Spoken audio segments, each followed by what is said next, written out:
시편 3편 1절에서 2절 보겠습니다. 시편 3편은 제목이 있어요. 다윗이 그 아들 압살롬을 피할 때 지은 시 이렇게 돼 있어요. 저는 이것을 조금 다르게 밑에 번역을 해놨죠. 그 평화의 아버지를 피하는 중에 그 아들의 사랑함을 위한 시다. 아들을 사랑하는 마음의 시. 사랑함이라고 하는 것은요, 이 다윗이란 이름의 의미가 사랑함이에요. 그리고 압살롬이란 말이 그가 평화의 아버지라는 의미거든요. 개역성경 1절에서 2절요. 여호와께서 나의 대적이 어찌 그리 여호와여 나의 대적이 어찌 그리 많은지요. 일어나 나를 치는 자가 많소이다. 많은 사람이 있어 나를 가리켜 말하기를 저는 하나님께 도움을 얻지 못한다 하나이다. 셀라. 1절요. 제가 번역한 내용입니다. 영원히 스스로 계신 하나님, 나를 대적하는 자들이 뭐 때문에 이렇게 많습니까? 나를 넘어지게 하는 자들이 풍성합니다. 이렇게 번역을 했네요. 설명은요. 우주 만물을 창조하신 전지전능하신 하나님을 향하여 사랑함은, 다윗은 그렇게 사랑함은 해도 돼요.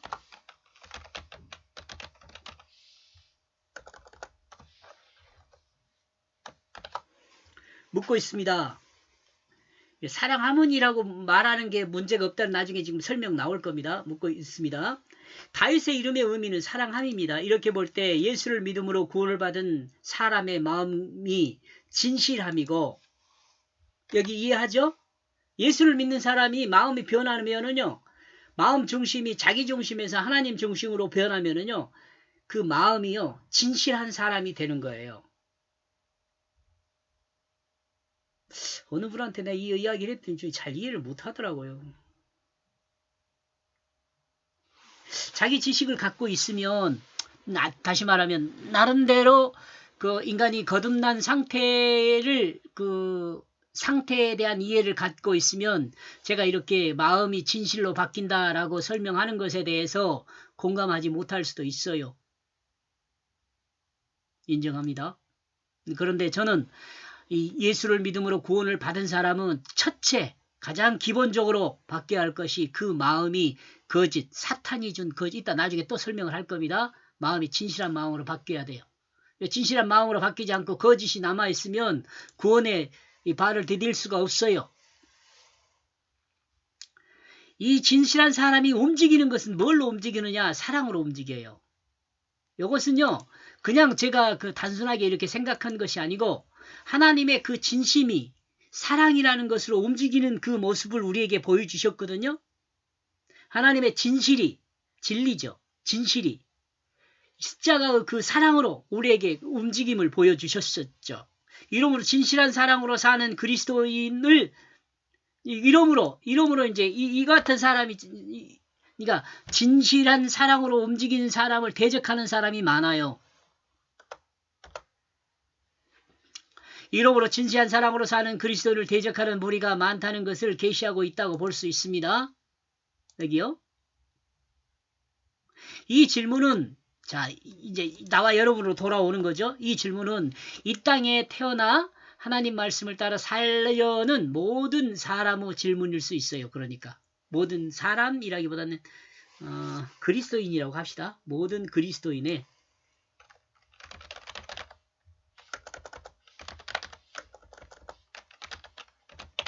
모든 그리스도인의 질문일 수 있어요. 나와 여러분도 이렇게 질문할 수 있어요. 내가 하나님 말씀대로 살고자 하는데 왜 이렇게 나를 대적하는 사람이 많습니까? 이렇게 말할 수 있다는 거죠. 전지전능하신 하나님이 이 땅을 창조하셨는데 왜 하나님의 백성을 괴롭히고 하나님의 말씀을 따라 사는 과정에서 넘어지게 하려는 자들이 왜 이렇게 많은지 하나님한테 조금은 따져 묻는 것일 수 있죠. 그죠? 여러분도 그렇게 생각할 수 있잖아요. 아니, 여러분만 그런 것이 아니고 저도 그렇게 생각했었어요. 나중에 이제 마무리까지 들으면 이해가 가요. 이건 1절부터 2절은 서론이니까. 만약 아담이 하나님의 말씀을 따르지 않고 선악과를 따먹은 것을 생각하지 않았다면 만약 아담이 하나님의 말씀을 따르지 않고 선악과를 따먹는 것을 생각하지 않았다면, 이게 선악과를 따먹지 않았다면 그 말이에요. 이는 분명 현명한 질문일 수 있습니다. 이해가죠? 선악과를 따먹지 않았다면 이 질문이 현명하단 말이에요. 근데 이 선악과를 따먹은 둘이라서 현명한 질문일 수 없다는 것을 지금 제가 설명하는 거죠. 그러나 하나님의 말씀에 증거한 것과 같이 아담이 선악과를 통해 죄를 범한 후 모든 아담의 후손은 어떻게 됐어요? 하나님의 은혜로 구원을 받아야 할 존재가 되어버렸어요. 하나님의 은혜로 구원을 받아야 돼요. 하나님 은혜가 뭔지를 알아야겠죠. 하나님의 결심이라고 제가 이야기를 하는데요.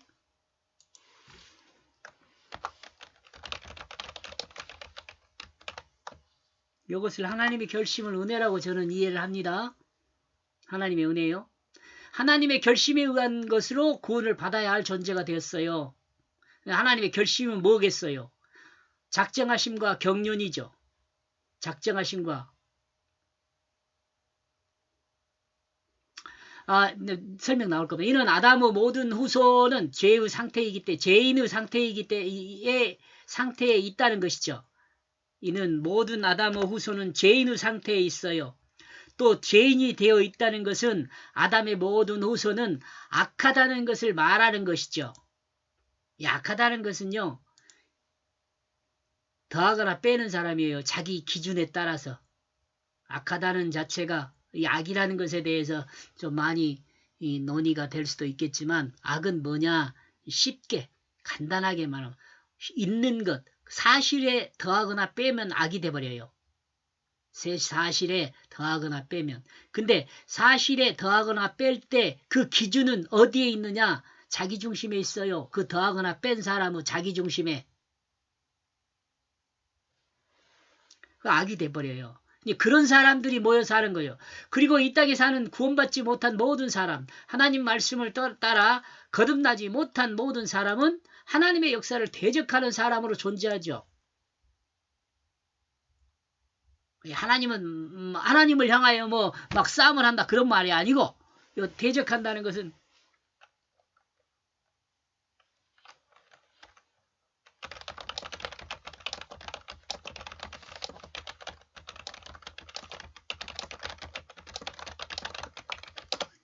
자기 마음에 옳은 대로 사는 사람으로 되어 있죠. 여러분 자신 한번 돌아보세요. 여러분 마음에 옳은 대로 살잖아요. 나도 마찬가지죠. 내 마음에 옳은 대로 살아요. 기준이 어디가 있어요? 하나님께 있는 것이 아니라 나 자신에게 있어요. 그래서 악한 거예요.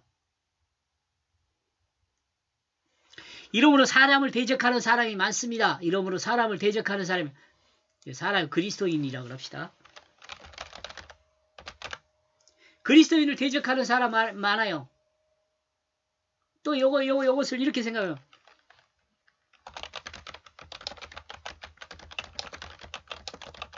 진실을 대적하는 사람도 많아요. 같은 말이에요. 이러므로 하나님 말씀을 따라 사는 사람을 대적하는 사람이 많아요. 똑같이 하나님 말씀을 따라 사는 사람, 하나님의 말씀을 닮은 사람,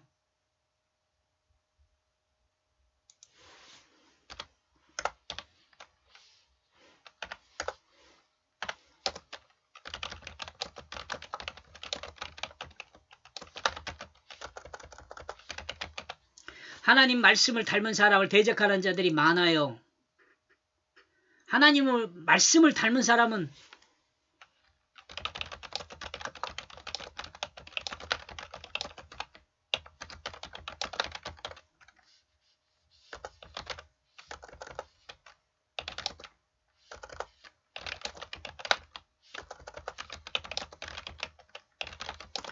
하나님 말씀을 닮은 사람은요, 진실한 사랑으로 섬기는 사람이에요. 그 섬김의 자리에 있는 사람이에요. 이런 사람을 대적하는 사람들이 많아요. 진실이라는 게 중요해요. 진실이 진리예요. 있음이에요. 지금 요즘 저 AI 시대에 막 그런 거 이야기 하잖아요. 가상현실. 그러니까 시대가요, 지금 그렇게 진실보다는 가상이라는 건 가짜잖아요. 근데 그게 현실이란 말이에요. 가짜가 진짜요. 그 세상에 나와 여러분은 이제 살아야 돼.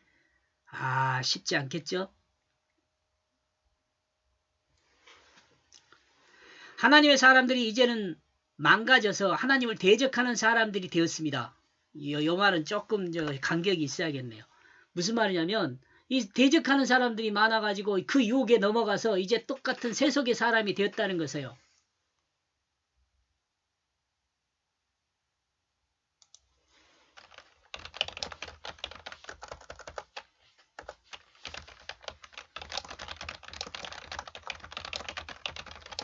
세속의 사람이 되었다는 것이에요. 그리고 이 망가진 사람들이 구원받지 못하여 믿음으로 구원받은 사람들을 대적하고 또 하나님의 백성이 되려는 자들을 넘어지게 하고 있어요.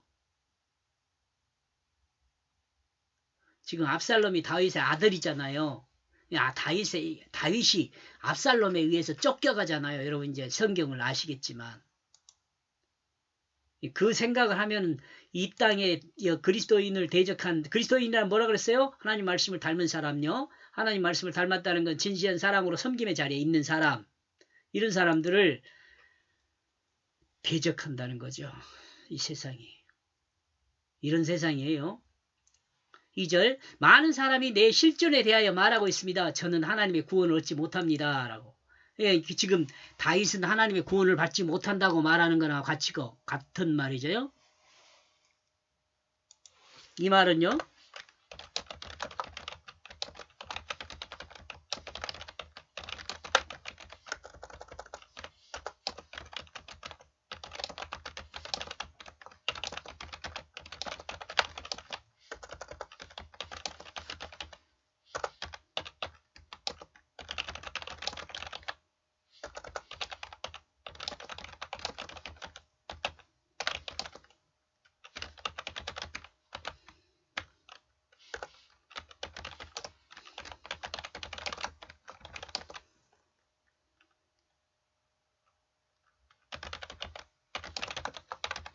이런 거죠. 이 말씀은 진실한 사랑으로 섬김의 자리에 있는 사람. 요거 뭐예요? 그리스도인이죠.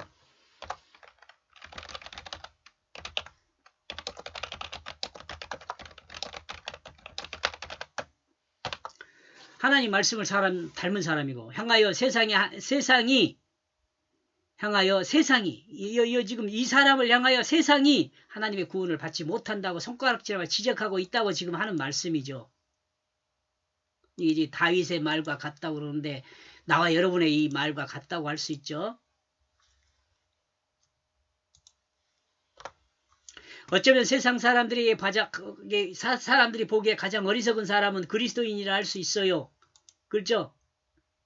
안디옥에서 그리스도인이라고 불려지기 시작했다 그러잖아요.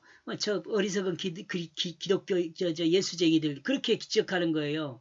지금 대한민국이란 사회에서도 저 어리석은 예수쟁이들이라고 지적받을 수 있어요. 진짜. 이 가짜들은 저기 뭐 정치한다고 막 그랬었고 그러니까 내가 뭐라고 할 수가 없네요. 이름까지 들미기고 싶지만 그렇게는 안 하려고. 하나님 앞에 어떻게 가려고 하나님이 있다고 믿는 사람들인지. 이는 하나님의 백성과 세상 사람들은 세상을 보는 방법이 다르기 때문입니다. 그러니까 하나님 말씀을 닮은 사람이 세상을 보는 관점과 세상 사람이 세상을 보는 관점은 달라요. 어떻게 다를까요? 세상 사람이 세상을 볼 때 세상을 자기 중심으로 보지만 하나님의 사람은 이 세상을 볼 때 세상을 하나님 중심으로 봐요. 하나님 중심으로 보고 자기 중심으로 보는 건 뭘까요? 이 세상에서 하나님의 사람으로 거듭난 사람과 세상 사람으로 그냥 있는 사람과 가장 큰 차이점이 요건데 세상을 보는 관점요. 이걸 뭐라 그래요? 이 세계관이라 그래요. 세상에 관해 대해서 뭐라 그런가 이거 봅시다. 세상을 보는 방법이 관점이잖아요. 관점. 이 관점을 또 뭐라 그래요? 세계관이라 그러잖아요. 이 세계관이 틀려요.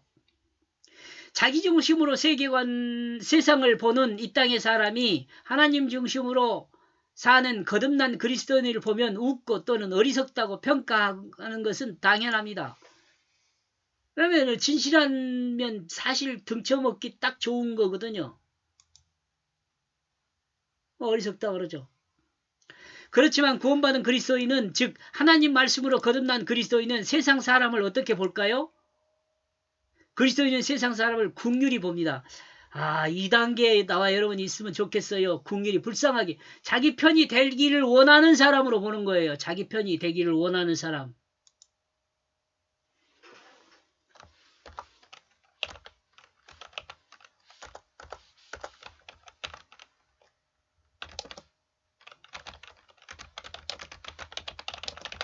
내 편이 되기를 기대하는 사람으로 봐요. 그 어리석죠. 구원을 받지 못한 구원받아야 할 대상으로 보는 거죠. 구원을 받지 못했기에 구원을 받아야 할 대상으로 보는 거예요. 세상 사람을.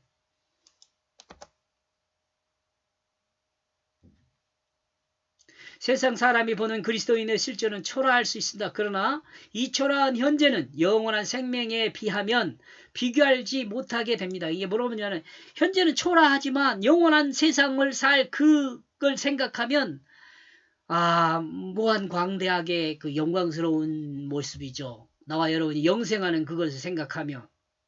그러므로 영생의 기쁨으로 충만한 그리스도인은 이 땅에서의 초라함을 실망하지 않으며 하나님 나라에서 영원한 하나님 나라를 보며 소망의 기쁨을 견디고 인내하는 소망의 기쁨으로 견디고 인내하는 삶을 살게 되는 거죠. 그리스도인은요.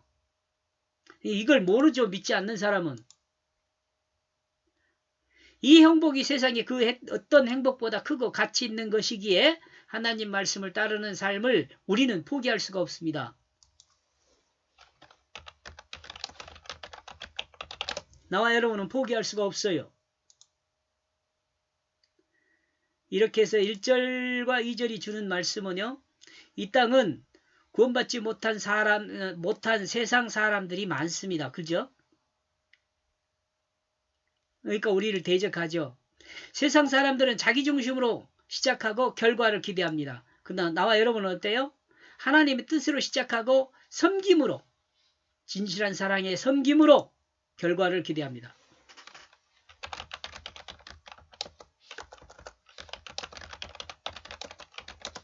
그 섬김으로 결과를 기대합니다. 그리스도인은 삶의 중심이 하나님이면 그는 거듭난 사람입니다. 삶의 중심이 하나님이면 거듭난 사람이에요. 이제 이게 시편 3편의 서론이에요. 여기까지가. 지금 저 끝터리 가서 한번 보고 옵시다. 지금 이렇게 돼 있는데요. 서론은 대적자가 많아 하나님 백성이 구원받지 못하게 합니다. 이렇게 말하잖아요. 근데 이 결론 가서는 뭐라고 이야기하냐면은, 결론 가서는 하나님이 유일한 구원이다 라고 말해요. 근데 그 안에 이제 내용 설명을 하는 게 본론이죠. 여기까지 보겠습니다. 고맙습니다.